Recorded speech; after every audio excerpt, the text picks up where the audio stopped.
council chamber was full that morning. Representatives from 40 different species sat in their usual seats talking before the meeting started. The tall glass windows showed the stars outside, and the air smelled like the sweet incense the Vrexians always burned before important sessions. Councillor Dalsu walked to his place at the front. He was a large Vrexian with dark purple skin and 3 eyes that looked at everyone with confidence. He had been the speaker for 12 cycles now, and he knew how to control these meetings. He sat down and prepared to start the day's business.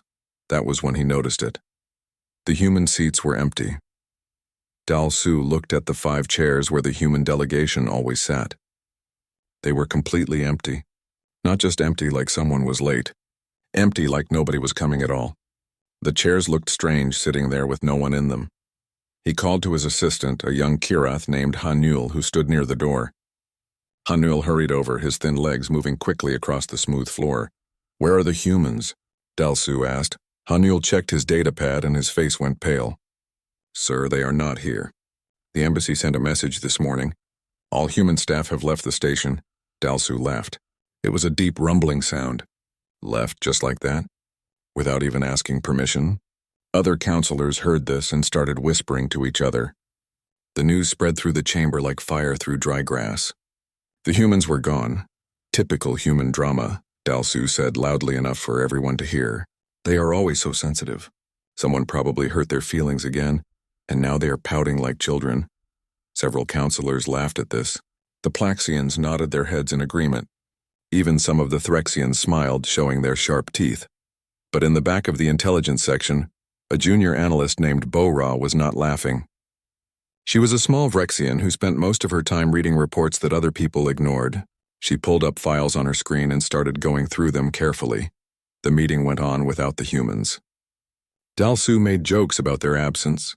Other councillors talked about how weak humans were, how they could not handle the tough reality of galactic politics. They said humans were too emotional, too soft, too quick to take offense.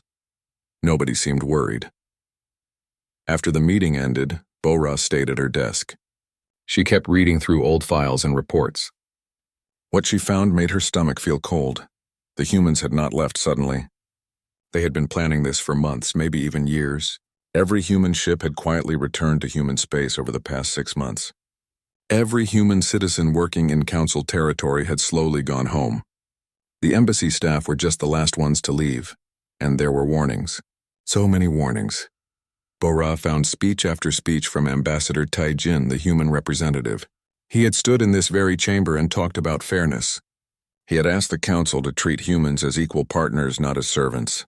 He had pointed out how humans always got the dangerous jobs, the thankless missions, the tasks that nobody else wanted to do. She found a speech from 2 years ago. Tai-Jin had been calm that day, speaking in his quiet way. He was a middle-aged man with gray hair and tired eyes. Bo-Ra remembered seeing him around the station, always polite, always patient. "We ask only for respect," Tai-Jin had said. "We have fought your wars. We have mediated your conflicts. We have given our resources, our technology, our lives to help build this council into something great. We ask for nothing in return except to be treated as equals, as partners, as friends." The recording showed Dalsu yawning during that speech. Other councillors had been looking at their datapads, not even listening. When Tai-Jin finished, Dalsu had said, "Thank you for your concerns, Ambassador. We will take them under consideration." They never had. Bo-Ra found another speech from 6 months ago. Tai-Jin's voice had been harder that time, more firm. "This is our final request," he had said. "Treat us fairly or we will leave. We will not fight you. We will not make threats. We will simply go, and you will have to manage without us." Dalsu had laughed at that too. "Go where?" he had asked. "You need us more than we need you." This is just empty talk. But it had not been empty talk. Bo-Ra printed out the reports and took them to her supervisor. He barely looked at them. "The humans will be back," he said, waving his hand.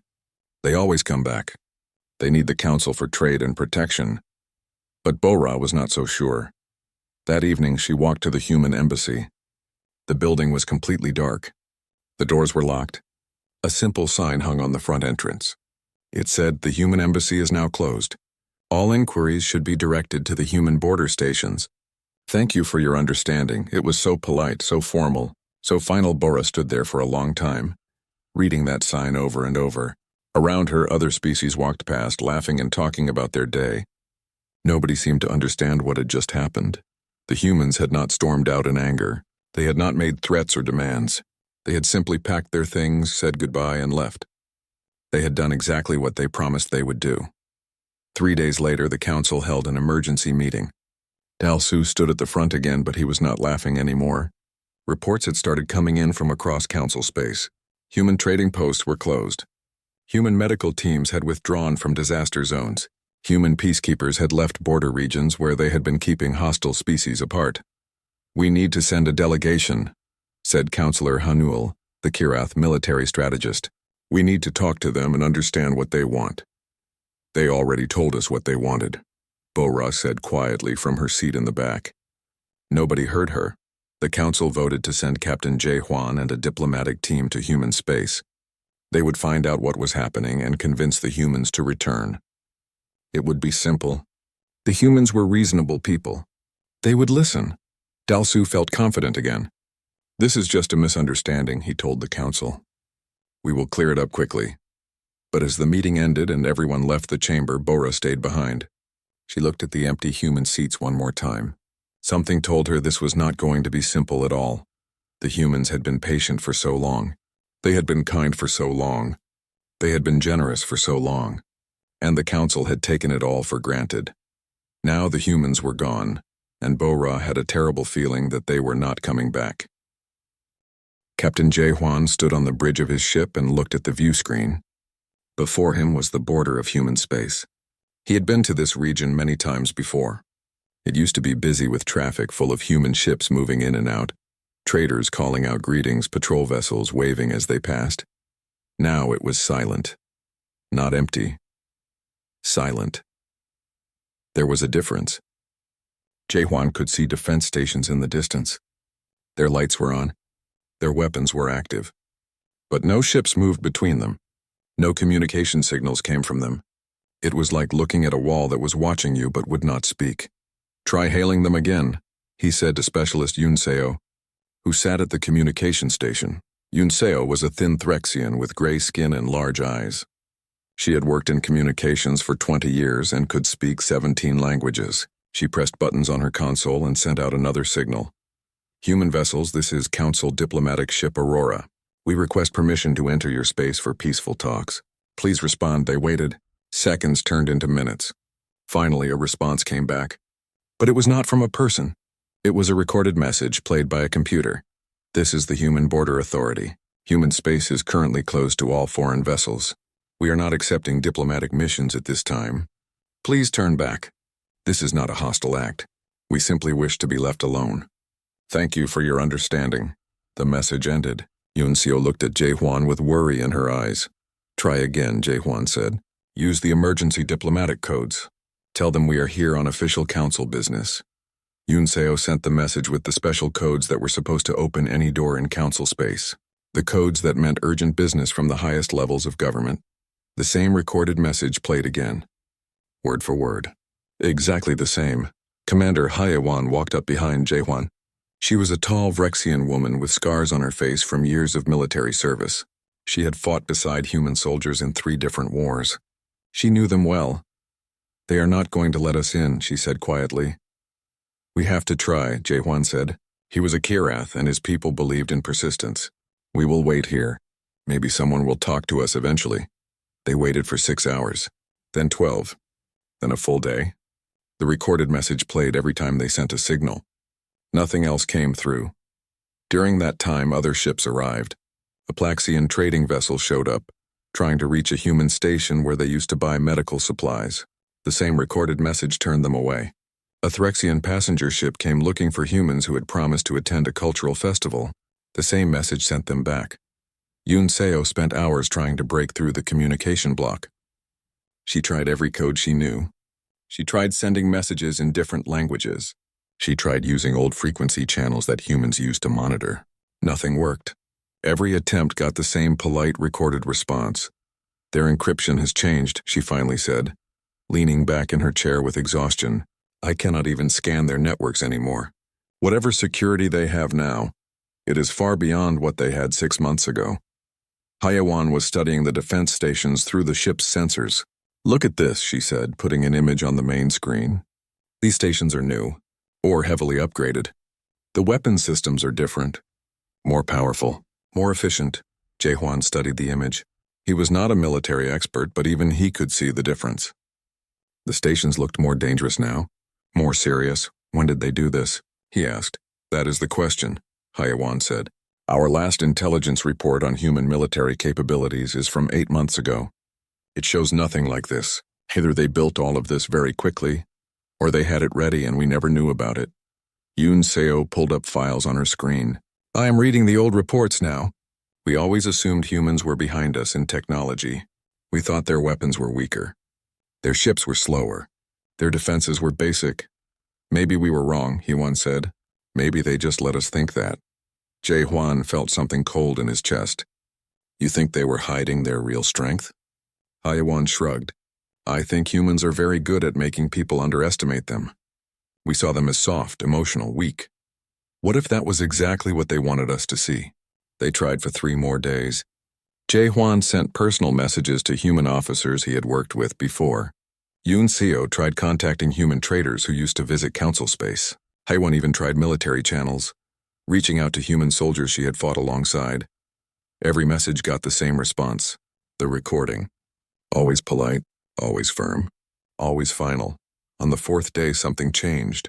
A human ship appeared from behind one of the defense stations. It was a patrol vessel, small but fast. It moved toward them quickly. "Finally," Jae-hwan said, "someone is coming to talk to us," but the ship did not come to talk. It stopped exactly at the borderline and sat there, waiting, watching. "They are making sure we leave," HFY said quietly. Jae-hwan made one final attempt. He recorded a personal message. He talked about friendship between species.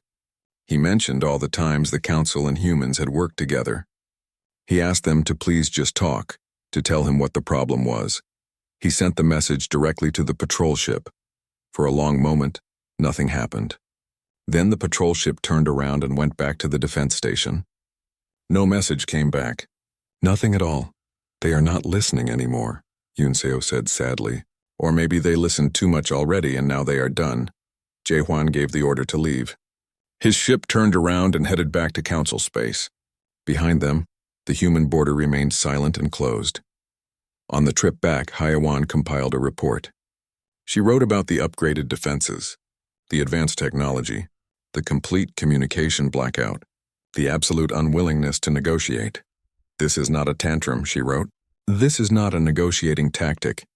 The humans have made a choice and they are not changing their minds. They have sealed their borders with strength we did not know they had. They are prepared to defend those borders if necessary." Yoon Seo added her own notes. She wrote about the impossibility of breaking their communication security, the sophistication of their automated systems, the fact that every response was identical, showing perfect discipline and planning. "They are not ignoring us," she wrote. "They are watching us very carefully. They are just choosing not to respond." There is a difference. Jae-hwan read both reports and felt tired. He had believed this would be simple. He had thought the humans would be reasonable. He had been certain they would at least talk, but the humans had talked. For years. For decades. They had talked and nobody had listened. Now they were done talking. When they arrived back at council headquarters, Jae-hwan delivered his report in person. Dal-soo sat in his chair and listened with a frown on his face. "So they refused to see you," Dal-soo said when Jae-hwan finished. "That is unfortunate, but they will change their minds when they realize they need us." Jae-hwan looked at the counselor for a long moment. "I do not think they need us," he said quietly. "I think maybe we need them." Dal-soo laughed at this, but the laugh sounded hollow in the big chamber, and nobody else joined in.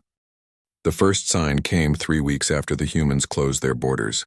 A Plaxian colony called for emergency help. A disease had broken out, spreading quickly through their population. They needed medicine. The call went to the Council Medical Division. Director Kyung-ho, a Threxian doctor who ran the division, looked at the request. He pulled up the supply records and his face went pale. "We do not have this medicine," he said to his staff. His assistant looked confused. "But we always have it. The humans make it for us." "The humans are gone," Kyung-ho said slowly. The reality of it was starting to sink in, and they took their medicine with them. He checked other medicines. Nearly 40% of the Council's medical supplies came from human manufacturers. The humans had special technology for making medicines that worked across different species. Nobody else knew how to do it as well as they did. The Plaxian colony had to wait 2 months for alternative medicine from a different source. By then, 3,000 people had died. The second sign came from the trade networks. Minister Sohi was a Plaxian who managed council commerce. She started getting reports from all over council space. Trade routes were failing. Ships were sitting idle. Goods were not moving. She pulled up her trade maps and saw the problem immediately. The humans had been the connection between dozens of species. They traded with everyone, even species that hated each other. If Species A refused to deal with Species B, the humans would buy from A and sell to B. Everyone got what they needed. Now that connection was gone. The Vrexians needed minerals from Kirath space, but the two species had not spoken directly in 50 years. The humans had managed that trade. Now the Vrexians could not get their minerals, and the Kirath could not sell their goods. The Threxians had relied on human cargo ships to move their products across long distances. Human ships were fast and reliable. Now Threxian goods piled up in warehouses with no way to transport them. So he tried to fix it. She set up meetings between hostile species, trying to get them to trade directly. But decades of hatred did not disappear just because it was convenient. The meetings ended in shouting matches. Sometimes they ended in violence. Within 2 months, trade volume across council space had dropped by 60%. The third sign came from the border regions. Small conflicts started breaking out. Species that had old arguments began fighting again. Territory disputes turned violent. For 20 years, human peacekeepers had managed these borders. They stood between hostile species and kept them calm. When fights started, humans talked everyone down. When tensions rose, humans found compromises.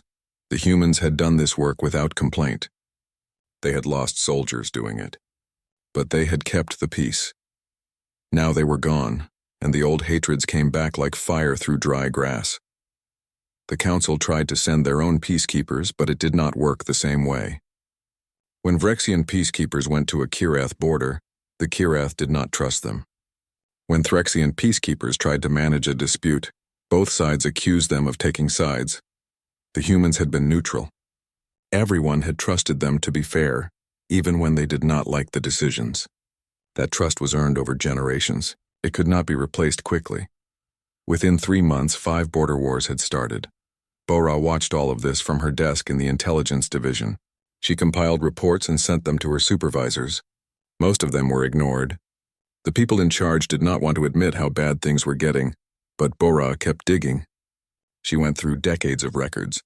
She looked at every mission, every project, every crisis that the council had faced. And she found the pattern. Humans were always there. When a plague broke out, human doctors were first to arrive. When a station needed emergency repairs, human engineers volunteered. When a diplomatic crisis threatened war, human ambassadors worked day and night to find solutions. Humans had died in dozens of wars that were not their own. They had spent fortunes helping species that never thanked them. They had given their time, their knowledge, their resources, and their lives to make the council work. And the council had treated them like servants. Bora found records of council meetings where human proposals were dismissed without discussion. She found budget reports showing humans paid more into the council than they received back. She found casualty lists showing human losses in council operations were 3 times higher than any other species. She found a financial report that made her sick. For 15 years, humans had been loaning money to the council to prevent economic collapse. The loans were never repaid. They were never even acknowledged. The council just kept asking for more and the humans kept giving it. Until now. Bora put all of this into a comprehensive report. She spent a week working on it, barely sleeping. When it was finished, she sent it to every counselor. She sent it to news organizations. She sent it to anyone who would read it. Most people ignored it. Dalsu called her into his office and told her to stop causing trouble. Her supervisor threatened to fire her, but some people read it. Ambassador Sujin, a Kirath diplomat, read the whole thing. She sat in her office afterward, staring at the wall. She had worked with humans for 10 years. She had thought they were friends. Now she realized she had been part of the problem. She had asked humans for help constantly, She had relied on their patience and kindness, but she had never asked if they needed help. She had never questioned whether they were being treated fairly. She had taken them for granted just like everyone else. Counselor Hanul read the report too. As a military strategist, he understood the implications immediately. The humans had been the Council's strength. Their technology, their soldiers, their strategic thinking. Without them, the Council was weaker. Much weaker, and the humans knew it. That was why their borders were so well defended now. They were not afraid of the Council anymore. They had probably never been afraid. They had just been kind enough to pretend. 4 months after the humans left, Dalsu called an emergency council session. The chamber was full, but the mood was different now. Nobody was laughing. Nobody was making jokes. "We need to discuss the human situation," Dalsu said. He looked tired. Older. "What is there to discuss?" asked a Threxian counselor. "They are gone. The damage is done. We need them back," so he said bluntly. "Our economy is collapsing. Trade is failing. We cannot sustain this. How do we get them back?" Hanul asked. "They will not talk to us." Silence filled the chamber. Nobody had an answer. In the back of the room, Bora stood up. Her voice was quiet but clear. "Maybe we cannot get them back," she said. "Maybe we do not deserve to." Dalsu glared at her. "Sit down, analyst. You are out of line." But Bora did not sit down. "You all read my report. You know what we did to them. We used them. We took everything they gave us and never said thank you. When they asked for respect, we laughed at them. When they asked for fairness, we ignored them." "That is enough," Dalsu said, his voice rising. "No," Ambassador Sujin said, standing up too. "It is not enough. She is right. We treated the humans terribly. And now we are paying the price." More counselors began talking. Some defended their actions. Others admitted mistakes. The chamber filled with arguments and accusations. Dalsu tried to maintain order, but it was falling apart. The council was breaking, and everyone knew it was their own fault. Outside the chamber, across council space, regular people were starting to ask questions. If the humans had done so much, why had nobody noticed? If the humans were so important, why had they been treated so badly? The answers were uncomfortable. And they were only beginning to emerge. Misun was a journalist for the largest news network in council space. She was a Plaxian with bright blue skin and sharp eyes that missed nothing. For 15 years, she had reported on council politics. She thought she understood how things worked. Then she received an anonymous message. It contained thousands of files. Council records, budget reports, meeting transcripts, mission logs, all of it stamped as classified. She knew immediately who had sent it. Bora, the junior analyst. They had never met, but Misun had read her report about human contributions to the council. This was the proof to back up that report. Misun spent 3 weeks going through the files.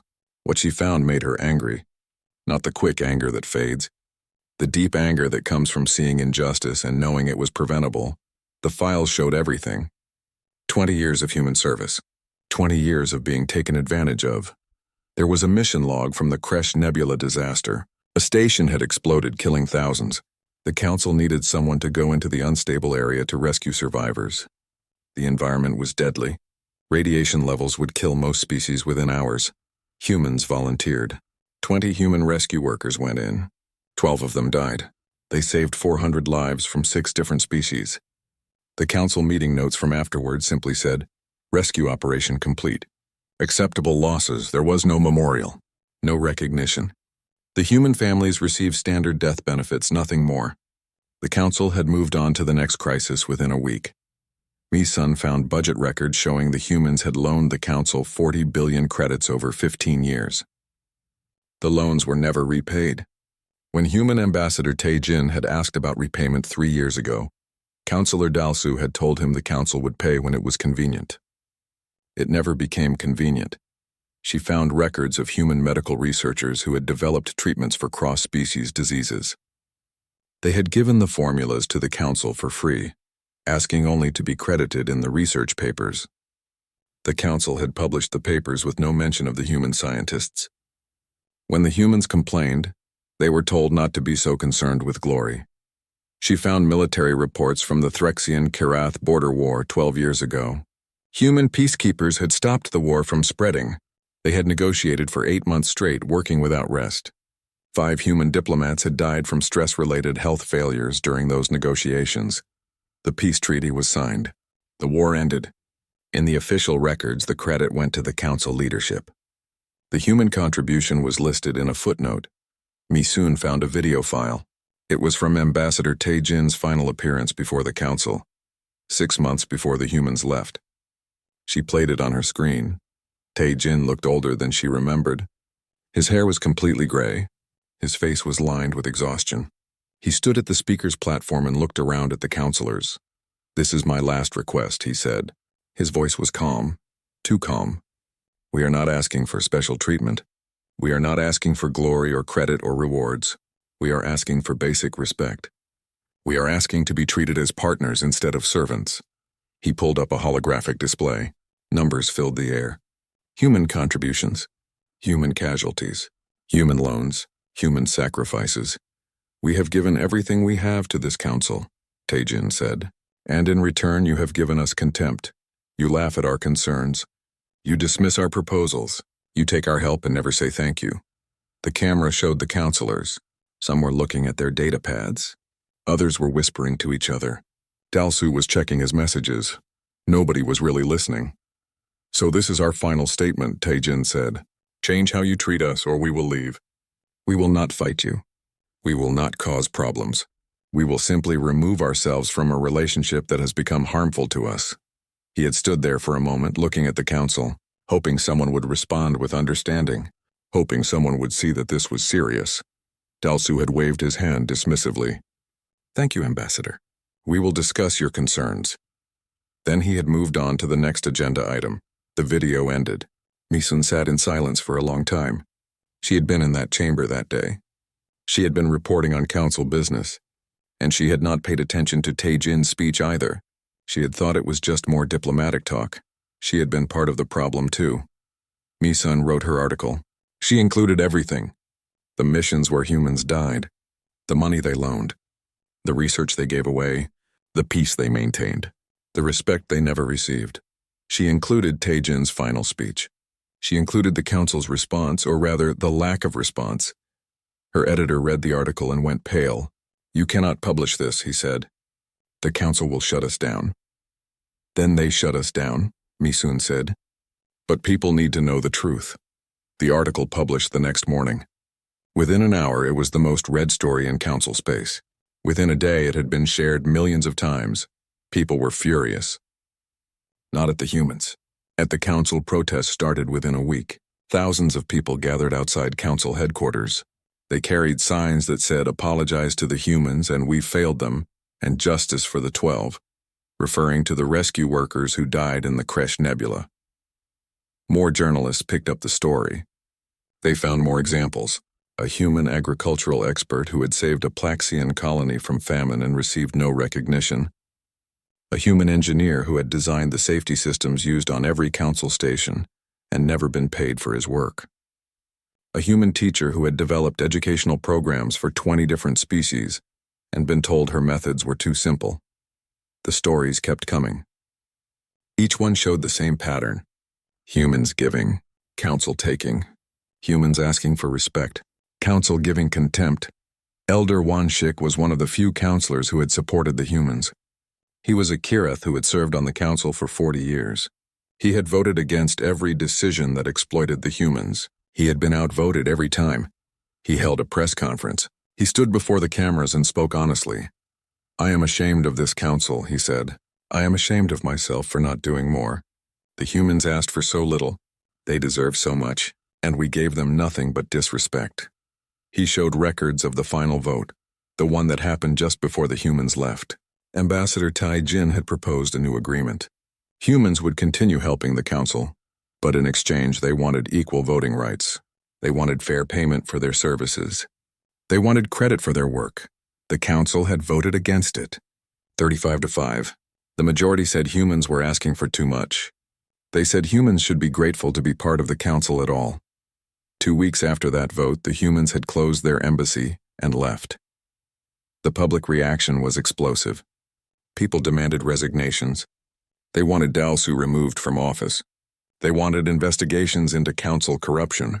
They wanted justice for the humans who had died serving the council. Dalsu tried to defend himself.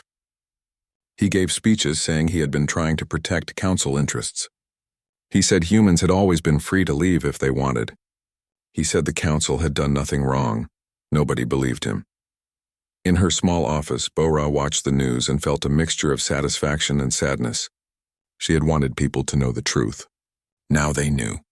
But the truth was painful. She received a message from Mi-sun. "Thank you for the files. You did the right thing," Bora wrote back. "I just hope it is not too late." But she suspected it was. The humans had made their choice. They had closed their borders and walked away. They had been patient for so long. They had given so much. And they had finally decided they were done. The truth was out now. Everyone knew what the council had done. Everyone knew how badly the humans had been treated. But knowing the truth and fixing the problem were two different things. And some damage could not be undone. 6 months after the humans left, Captain Jae-hwan made a second trip to the human border. This time he was not there as a council representative. He was there as himself, carrying a personal message. He had written to a human officer he had served with, a woman named Lieutenant Kim who had saved his life during the Vrexian crisis. They had been friends once, or he had thought they were friends. Now he was not sure if he had ever really understood what friendship meant to her. His ship approached the border. The same defense stations were there, silent and watchful. He sent his message to the automated system, explaining that he wanted to speak to Lieutenant Kim. He wanted to apologize. He wanted to understand. For 3 days he received nothing but the standard recorded message. Then on the 4th day something different came through. It was not a live communication. It was a pre-recorded message, but it was personal. A face appeared on his screen. It was not Lieutenant Kim. It was a man he did not know, middle-aged with kind eyes and a tired smile. "Hello," the man said. "My name is Sung-min. I am speaking on behalf of the human government. We have received many messages like yours in recent months. Messages from individuals who want to apologize, who want us to come back, who want to know why we left." Sung-min paused. When he spoke again, his voice was gentle but firm. "We left because we had to, not because we were angry, though we had reason to be. Not because we wanted revenge, though we could have caused great harm on our way out. We left because staying was hurting us." He looked directly at the camera as if he could see Jae-hwan through it. "For generations we gave everything we had to the council. We gave our time, our resources, our technology, our lives. We did it because we believed in the dream of a united galaxy. We believed that if we just kept helping, kept giving, kept being patient, eventually we would be seen as equals. But that never happened. The more we gave, the more was expected of us. The more we helped, the more we were taken for granted. We were never partners. We were servants who did not know their place." Sung-min's expression softened slightly. "Some of you were different. Some of you were kind. Some of you were fair. We remember those people. But kindness from a few individuals does not change a broken system. And the system was broken. The council was built on the expectation that humans would give endlessly and ask for nothing in return. So we made a choice. We chose ourselves. We chose our own well-being. We chose to stop sacrificing our people for those who did not value those sacrifices." He leaned back in his chair. "You want to know if we are coming back? The answer is no. We are not coming back. Not now, not in the future. This is not a negotiating position. This is a final decision. We are doing well, better than we expected, honestly, without the burden of council obligations. We have resources to invest in our own people. Our economy is growing. Our technology is advancing. Our people are happier. We should have left a long time ago." Sung-min stood up. Behind him, Jae-hwan could see a window showing a beautiful city with tall buildings and green parks. "We wish you well," Sung-min said. "We hold no hatred toward the council or its people. We simply want to be left alone. Please respect that choice. Do not send more delegations. Do not try to contact us. Let us go in peace," the message ended. Jae-hwan sat in his captain's chair for a long time, staring at the empty screen. He had hoped for something different. An angry tirade he could argue against. A list of demands he could try to meet. Something that gave him a path forward. But there was no path forward. The humans were done. And they were happy to be done. He took the message back to the council. It played in the main chamber. Councilors watched in silence. When it ended, nobody spoke for a full minute. Finally, Dalsu stood up. He looked smaller now, older. The protests had forced him to resign as speaker, but he was still a counselor. For now. They are bluffing, he said weakly. They need us. They will realize that eventually. No, Elder Wanshik said. He stood up slowly, his old bones creaking. They do not need us. They never needed us. We needed them. And now we have to live with the consequences of how we treated them. Other species were trying to contact the humans independently. The Plaxians sent their own delegation. They received the same recorded message. The Threxians tried to reopen trade channels. The channels stayed closed. Even the Vrexians, who had been some of the worst offenders, attempted to apologize. Their messages went unanswered. The humans were consistent. They wanted to be left alone. They meant it. Meanwhile, the council was falling apart. 3 member species withdrew completely, saying they had lost faith in the leadership. 5 border wars continued with no resolution. The economy remained in crisis. Medical shortages were causing deaths across council space. Public anger forced changes. Dalsu was officially removed from the council and faced criminal investigation for corruption. 7 other councilors resigned. New elections were held. Bo-Ra was promoted to senior analyst. She was given the task of helping rebuild the intelligence division with an emphasis on honesty and accountability. On her first day in her new position, she hung a picture on her wall. It was a photo of Ambassador Taijin giving his final speech. She wanted to remember. She wanted to make sure others remembered too. Elder Wanshik became the new council speaker. He was old, but he was honest. His first act was to create a memorial for all the humans who had died serving the council. It was a simple monument with names carved in stone. Thousands of names. At the dedication ceremony, Wanshik spoke to a crowd of thousands. These names represent people who gave their lives for us, he said. They asked for nothing but respect. We gave them nothing but contempt. Let this monument remind us of the cost of arrogance. Let it remind us that taking others for granted always comes with a price. The council began the slow process of reform. They established fair payment systems for services. They created equal voting rights for all species. They built accountability measures to prevent exploitation. But they did it without the humans. And everyone knew the council would never be as strong as it once was. Some species learned from the mistakes. They treated their neighbors better. They valued cooperation. They remembered what happened when kindness was taken for granted. Other species did not learn. They became bitter. They blamed the humans for abandoning them. They said humans were selfish for choosing themselves over the greater good. These species slowly isolated themselves, unable to adapt to a galaxy that no longer revolved around their needs.